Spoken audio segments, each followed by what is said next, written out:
राज नहीं बना है। बिरसा मुंडा का सपना था अबुआ दिसुम अबुआ राज, अबुआ राज।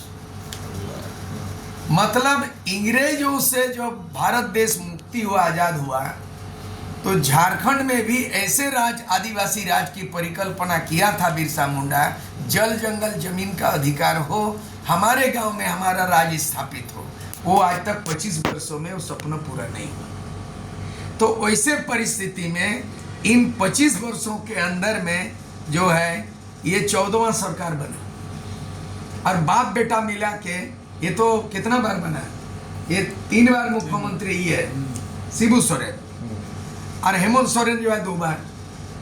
तो बाप बना 3 बार शिबू सोरेन, बेटा बना 2 बार। एक परिवार में इतना राज। हेमंत सोरेन 14 में भी बने थे। हाँ, पिछला सत्र में हाँ, नहीं ये भी 3 बार, सॉरी बाप शिबू सोरेन 3 बार मुख्यमंत्री, बेटा जो है हेमंत सोरेन 3 बार।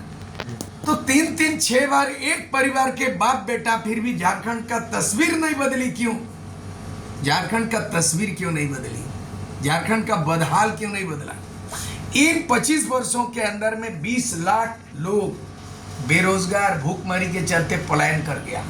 और तो और अभी नया सर्वे में पता चला कि गांव से 1,26,000 कुंवारी आदिवासी लड़की गायब हो गया।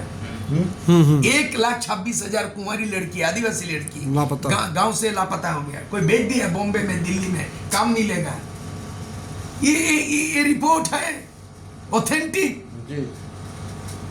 तो आज विकास कौन चीज हुआ बताइए?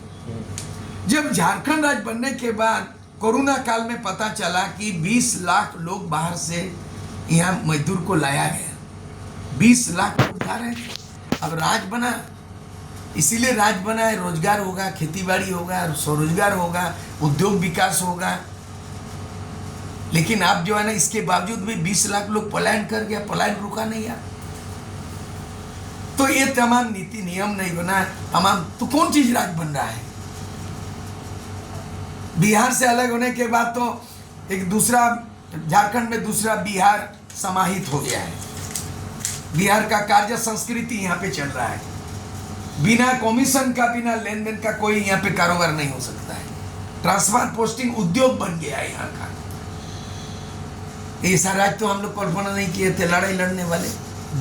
तो अब मैं इस उम्र में, अभी 35 साल पहले विधायक थे। लालू ने ललकारा मेरे लाश पर झारखंड बनेगा, और मैं 5 साल का विधायक, 35 साल का उम्र में मैंने विधानसभा से, बिहार से इस्तीफा दिया। 1 साल 5 महीने रहा। इसीलिए मुझे पेंशन कितना मिलता है जानते हैं? मुझे मिलता है आधा पेंशन, और जीता हूँ फुल टेंशन। मुझे आधा पेंशन मिल रहा है 60,000, और उसका डबल मिलता है जो 5 साल पूरा किया। तो जो 5 साल पूरा किया फुल पेंशन, और मैं आधा किया हूँ हाफ पेंशन, जी रहा हूँ फुल टेंशन।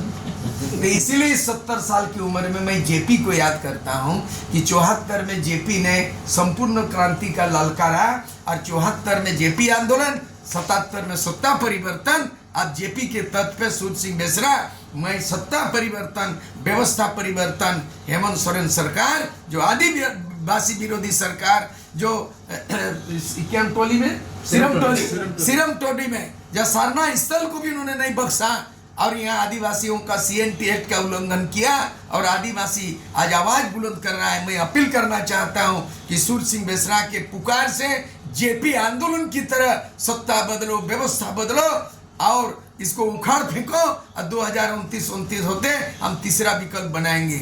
यहाँ जेएमएम, कांग्रेस, आरजेडी का विकल्प चाहिए, और भाजपा का विकल्प चाहिए।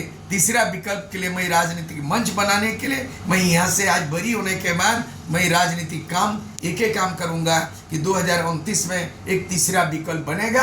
और जिस तरह होनहार ये तमाम नौजवान पढ़े लिखे लोग हैं, एजुकेटेड एंड डेडिकेटेड, समझदार लोगों का हम जो है वैकल्पिक व्यवस्था तैयार करेंगे। कोई आवश्यकता पड़ने पर जयराम महतो को शामिल कीजिएगा अपने साथ। कोई परहेज नहीं है, किसी को पाबंद नहीं है, लेकिन मुद्दे आधारित होगा। नेता आधारित यहाँ गोलबंद नहीं होगा, मुद्दे आधारित होगा। उनको अगर हमारे मुद्दे पे सहमति है कि वेलकम है। यहाँ पे मेरी अपने पार्टी है, झारखंड पीपुल्स पार्टी रजिस्टर्ड है, मैं जो लीड करता झारखंड पीपुल्स पार्टी, JPP। और एक तो है भारत आदिवासी पार्टी, इस बार चुनाव भी लड़ा था। और उसी तरह अगर जयराम महतो का भी पार्टी है, अगर पॉलिटिकल पार्टी जो सरकार में नहीं है, माने आपकी दो पार्टी है ना, भारत आदिवासी एक पार्टी। मैं मेरे दो पार्टी, मेरी एक पार्टी है, मैंने नाम गिना रहा हूँ, एक भारत आदिवासी पार्टी, हाँ, लोग यहाँ लॉन्च हुआ है झारखंड में, रजिस्टर्ड है, और दूसरा जयराम महतो का पार्टी। हाँ। मैं इन तमाम लोगों को इकट्ठा करेंगे इसी जो है ये माने इसी महीना के अंत तक, और हम लोग एक विकल्प तैयार करेंगे कि आदिवासी विरोधी सरकार आए और ये पंच पांडव यहाँ पे तांडव कर रहा है, ये 5 पांडव का तांडव नहीं चाहेगा, और यही लोग बरगला रहा है, आदिवासी और मूलवासी का हितैषी नहीं है, इसीलिए हम लोग नीति भी निर्धारण नहीं हुआ है। मतलब समान विचारधारा के लोगों को लाके आप बिल्कुल बनाइएगा। तीसरा विकल्प बनाएंगे, दूसरा विकल्प। ठीक। मोटा मोटी यही घोषणा है। चलिए।